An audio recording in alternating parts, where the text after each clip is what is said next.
Hi guys, காலையிலே குளிச்சுட்டு இவனுக்கு ஊசி போடலான்னு சொல்லி கூட்டிகிட்டு போனோம். ஆனால் இப்போ ஊசி போட முடியாது, 3 மாதம் கழித்து கூட்டிகிட்டு வாங்கன்னு சொல்லிட்டாங்க. அதனால் அப்படியே ரிட்டர்ன் வந்தாச்சு.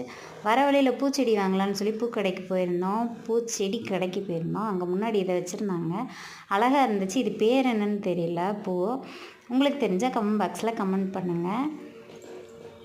இந்த பூ பார்த்துட்டிங்கன்னா அழகு மலையில் நான் வீட்டுக்கு வாங்கிட்டு வந்தேன் இந்த பூ. ஆனால் எனக்கு வரல. அதனால் கண்டிப்பாக இதில் ஏதாவது ஒரு கலர் நான் வாங்கிட்டு போவேன்.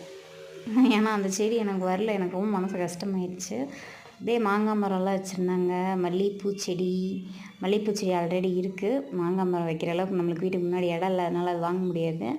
அப்படியே கொஞ்சம் தள்ளி வந்து பார்த்தா அத்திப்பழ மரம்.